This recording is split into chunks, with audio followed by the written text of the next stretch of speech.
It's all comedy in theory. We can laugh at what we need. It's all comedy in theory. We can laugh at what we want. Welcome to It's All Comedy in Theory, a historic and hilarious look at who and what makes us laugh. I'm your host, Charlie Spink. In today's episode, we take another plunge into the vaudeville era and catch the wave of single acts on which comedy rides.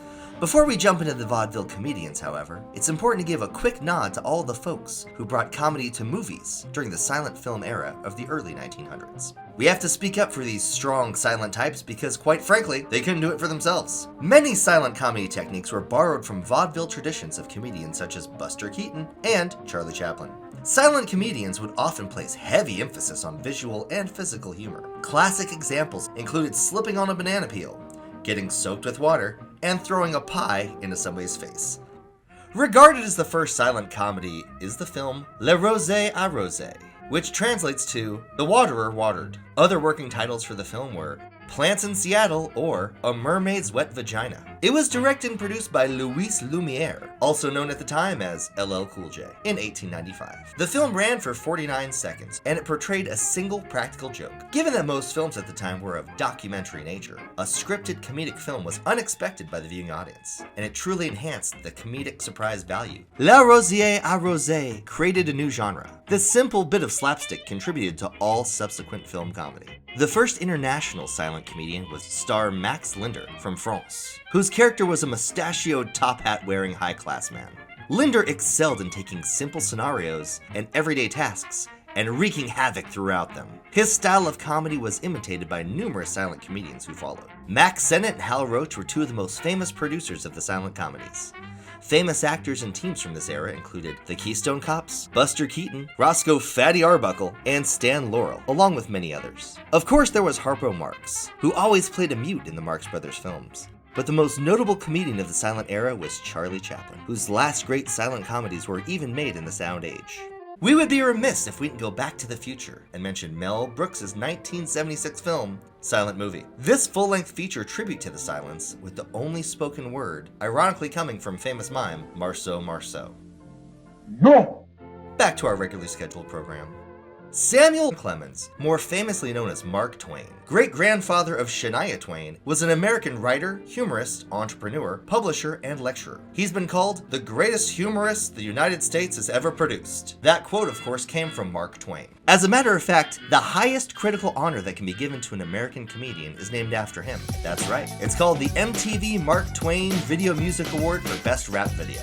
Stand-up, as it's come to be known, is a tribute to Twain when he began traveling around the US, giving humorous lectures. At these events, he stood in front of his audience and made them laugh. He even coined the term bit in reference to telling only a small part of a funny story. Twain's unique humorous lecturing style helped shape comedy acts in the American vaudeville scene, and every successful comedian to this day. Vaudeville-era acts included much racial caricature, as political correctness had not found its way into society at the time. Every racial stereotype got its share of insulting treatment, with blackface being the predominant go-to gag. Surprisingly, comics, including W.C. Fields, Mae West, and Bob Hope, were at one time or another comedians who performed in blackface. Joe Laurie Jr., a vaudeville monologuist, commented, "It was taken in good humor by the audience. Blackface became a craze. People figured you were an actor when you had blackface on. And besides, working in whiteface demanded personality, which many of the guys didn't have. In the final years of vaudeville, the stereotypes gave way to the neat comic, well-dressed, attractive, who relied on his wit and talent for laughter and applause. Thank the Lord."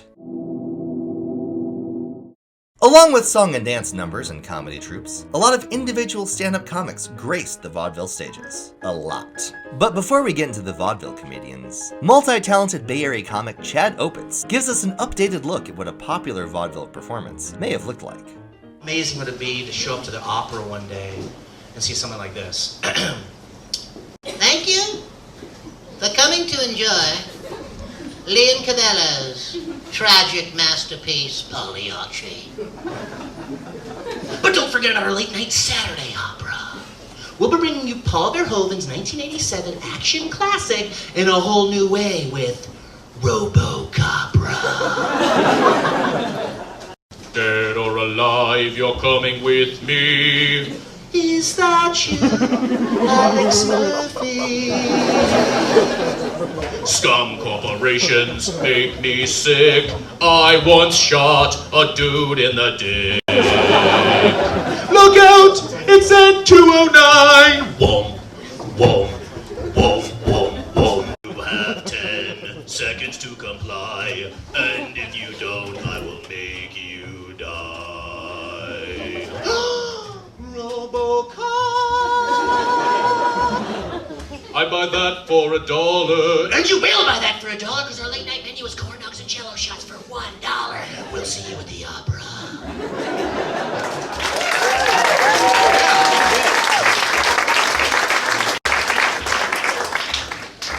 I get a 4-year degree for that joke. So. Ah, RoboCop, a timeless classic. George Jessel started his career as a child performer in vaudeville. His most famous comedy skit was called Phone Call from Mama, which portrayed a comedic one-sided telephone conversation. Because of the frequent role of the MC at political entertainment gatherings, he was dubbed as the Toastmaster General of the United States. The human brain starts working the moment you're born, and never stops until you stand up to speak in public. Phil Silvers began entertaining at the age of 11, when he would sing in theaters when the film projectors broke down, a common occurrence in those days. By age 13, he was working as a singer and, ultimately, a vaudeville burlesque comic. Ooh la la. Silvers had roles in several movies, but he's best known as the star character of Master Sergeant Ernie Bilko's 1950 sitcom, The Phil Silvers Show. Phil's name was Silvers, but his show was television gold. When you play cards with me, you don't lose money, you learn to trade. Jackie Moms Mabley, a stand-up comedian and actress, began her career on the theater stage in the 1920s. Mabley became the most successful entertainer of the Chitlin circuit of the African-American vaudeville, and was billed as the funniest woman in the world. Later, she became known as Moms, because she was indeed a mom to many of the other comedians on the circuit. During the 1920s and 30s, she appeared as an androgynous character in loose-fitting clothing and recorded several of her early lesbian stand-up routines. She tackled topics too edgy for most mainstream comics at the time, including racism and sexuality. Later in her career, she performed at Harlem's Apollo Theater, as well as Carnegie Hall, and made several radio and television appearances. Love is like playing checkers. You gotta know which man to move, honey. Speaking of me doing bad impressions of women, Mae West was an American actress, singer, playwright, screenwriter, comedian, and sex symbol, whose entertainment career spanned 7 decades. She was known for her light-hearted, bodied double entendres and breezy sexual independence. She was active in vaudeville and in the bedroom, as well as on stage in New York City, before moving to Los Angeles to pursue a career in the film industry. West was one of the most controversial movie stars of her day, and great-grandmother to Kanye. She encountered many problems, especially censorship.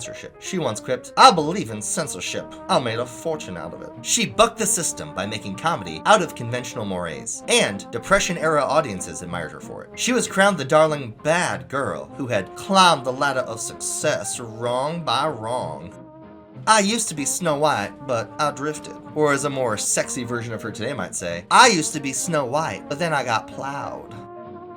Jack Benny was an American entertainer who transitioned from modest success playing violin on the vaudeville circuit to a highly popular comedic career in radio, television, and film. He was known for his comic timing and the ability to cause laughter with a pregnant pause, or a single expression, such as his signature exasperated well. Jack also inspired the Elton John classic Benny and the Jets. Well, Benny, Jack Benny said well. The Ziegfeld Follies on Broadway in New York City featured several well-known comedians, such as Eddie Cantor and Ed Wynn, who went on to radio, television, and film fame. The Follies gave us some groundbreaking female comedians. Marie Dressler was a successful actress and comedian in the vaudeville and comedy operas. She was also very successful in early silent and Depression-era films. In 1914, she was in the first full-length comedy. In 1931, she won the Academy Award for Best Actress. But probably the most famous female comedian to headline the Follies was Fanny Brice. Fanny was an American comedian, singer, and actress who made many stage, radio, and film appearances. Again, jumping back to future past, Barbra Streisand starred as Brice in the 1964 Broadway musical Funny Girl. In 1968, Streisand won the Academy Award for Best Actress for reprising her role in the film version. Let the world know you as you are, not as you think you should be. Because sooner or later, if you're posing, you will forget the pose. And then, where are you? Will Rogers was an American stage and film actor, vaudeville performer, cowboy, humorist, newspaper columnist, and social commentator. By the mid-1930s, Rogers was hugely popular in the United States for his leading political wit and folksy style, allowed him to poke fun at gangsters, prohibition, politicians, government programs, and a host of other controversial topics, in a way that nobody was offended. Nowadays, we'd call that a fucking miracle! I'm not a member of an organized political party. I'm a Democrat. W.C. Fields, or as gangster rappers of his day would call him, West Side Cracker Fields, was an American comedian, actor, juggler, and writer. Fields' comic persona was misanthropic, hard-drinking, cantankerous, and a bit of an egotist. He remained a sympathetic character, despite his supposed contempt for children and dogs. His career in show business began in vaudeville, where he attained international success as a silent juggler. He gradually incorporated comedy into his act, and was a featured comedian at the Follies for several years. Among his recognizable trademarks were his raspy drawl and his grandiloquent vocabulary. I spent half my money on gambling, alcohol, and wild women. The other half, I wasted. Bert Williams was one of the preeminent entertainers of the vaudeville era, and one of the most popular comedians of all time. Bert Williams is quoted as saying, "The man with the real sense of humor is the man who can put himself in the spectator's place and laugh at his own misfortune." Williams was a key figure in the development of African American entertainment. He founded BET, the clothing line FUBU, and taught Chris Brown how to dance. Okay, maybe not. But in an age when racial inequality and stereotyping were commonplace, he became the first Black American to take a lead role on the Broadway stage, and did much to push back the racial barriers during his 3-decade-long career. We will devote an entire episode to Bert Williams, a comedian with a prolific career and important legacy. I named all of my children after flowers. There's Lily, Rose, and my son, Artificial. Through the years of vaudeville's heyday, headlining at the Palace Theater in New York City was the single most coveted booking in all of vaudeville. The Palace gave us the moving and shaking superstars of comedy. Palace headlining comedians, some of whom also starred in the Follies, were big stars at the time, but you've probably never heard of them. They include Nan Halpern, Eddie Cantor, Leon Errol, Phil Baker, and Trixie Ferganza. Another popular Palace feature was Doc George Rockwell, a fast-talking nut comic who developed an act as a lecturing doctor. Fun fact, Rockwell headlined the Palace Theater 6 times between 1925 and 1932. Not so fun fact, Rockwell's first son was George Lincoln Rockwell, the founder of the American Nazi Party. Apparently, he was misaptly middle-named.